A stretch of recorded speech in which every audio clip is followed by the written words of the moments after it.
Bonjour, bonsoir, nabai nyonso, bolanda biso, soyez la bienvenue na katia chaîne na Voice TV officiel. Merci na bino nyonso na nde bozo atanda bino ya kotala bilema na biso. Tikete nzambe na lola amona bino pe apambola bino.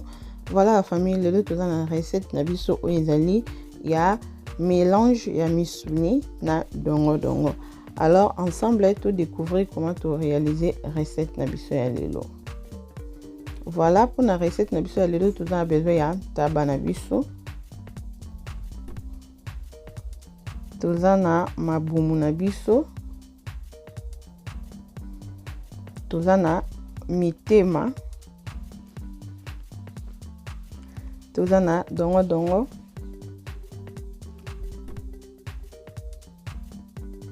Toza na litungulu, bapiment, ndembi, ail, tangawis na céleri.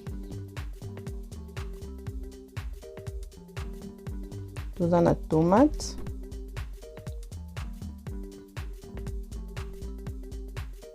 Et toza na mungwa. Awa toza na assaisonnement na biso ya viande ya blessing flavor. Limon na biso eza liboso ya écran wana pona ko passer ba commande na bino. Voilà. Awa tozi mabumu na biso na sokola kiango déjà na ntina njungu na sokola kiango et puis na tokisa kiango mwa muke na bwaka mai wana ponga ba fulufulu moko ebima wana na koka ko supportant ote. Voilà awa tozozwa litungulu na biso tozokata.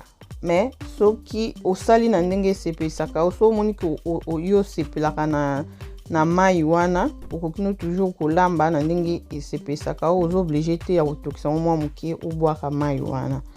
Voilà tozi litungulu demi litungulu na biso tozokata na mabumu na biso.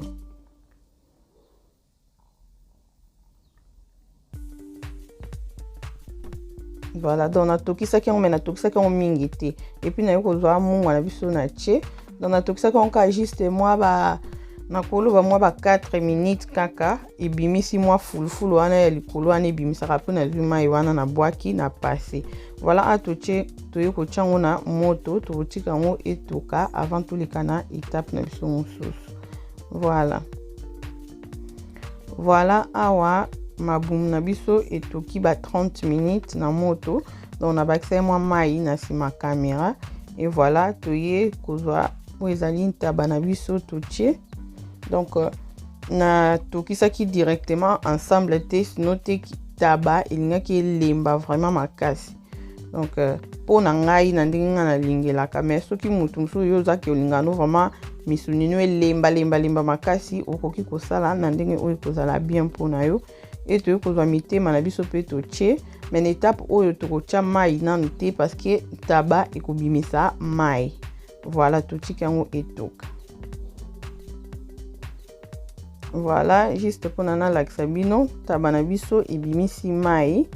Voilà ezo continue toujours kotoka et totika ngo lisusu etoka lisusu à taba 30 minutes après toleka na étape mosusu.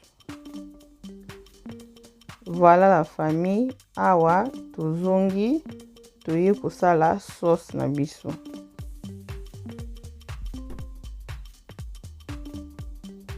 Voilà. Tobandi na ail na tangawis na rapaki yango.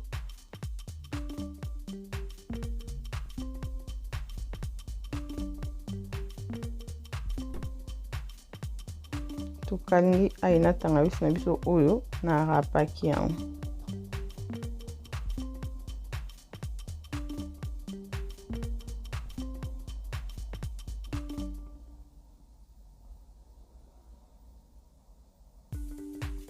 Après tu kozwa litungulu na demi litungulu na biso etikalaki na ndembi na biso tu kocha tokokalinga ngo susu ensemble na ail na tangawis na biso.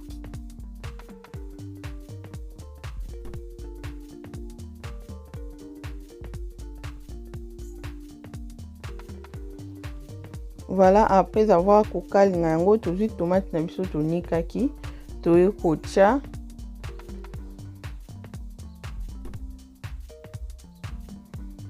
Voilà, toko tikela tomate na biso temps ebela, donc tozo kalinga yango tokozela mai wana ekauka, tomate na biso ekalingama ebela bien, sola ngai sola mobesu nyonso elongwa avant toleka na étape na biso mosusu.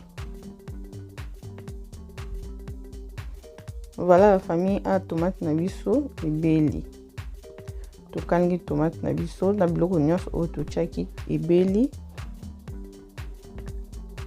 toye kozwa oyo eza biloko na biso misuni na biso,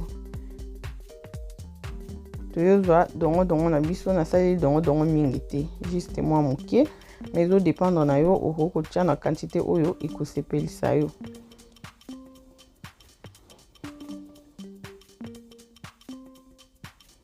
Toye kozwa sauce na biso totie,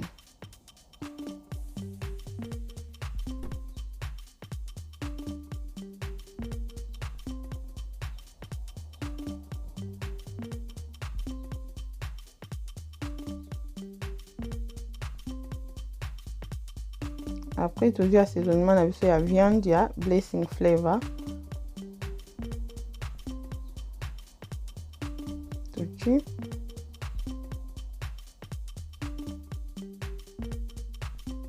tia na ndenge olingelaka mungwa na biloko na yo. Makambo etali mungwa, pilipili etu, mutu na mutu aza na ndenge alingelaka koyoka, otie na ndenge osepelaka koyoka mungwa na biloko na yo. Voilà, toningisi, tozo ningisa.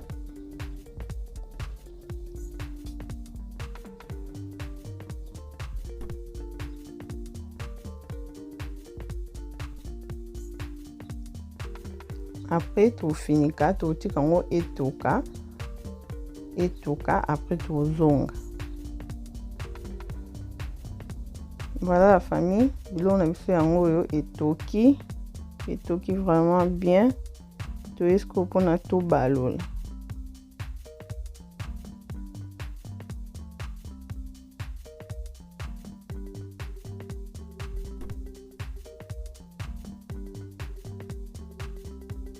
Tozo balola na omeka mungwa na ngana tala soki mungwa eza déjà bien. Biloko na biso nanu ebeli te, toomona ya mafuta eza nanu mwa ndenge, donc voilà, tokotika yango temps ebela. Voilà,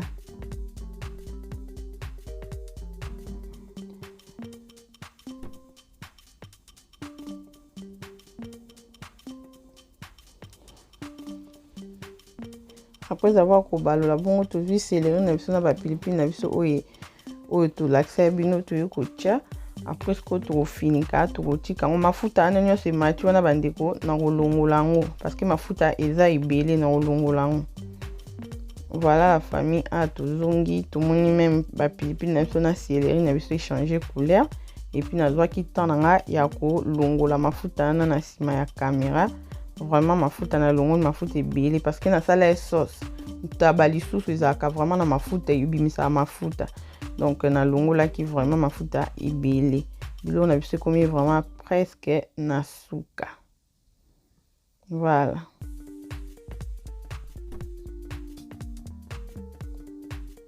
voilà la famille, recette na biso yango yo ya ntaba mabumu na mitema bacha dongo simple et facile à réaliser. So vous sepeli na vidéo, partager, commenter, aimer, koza vraiment malamu mingi et bobo sanate namba na biso ya ngwana eza wana pona ko passer ba commande na bino ya assaisonnement ya Blessing Flavor. Pona lelo to suki awa nzambe na lola amona bino, tokuta na mbala ya sima. Bye.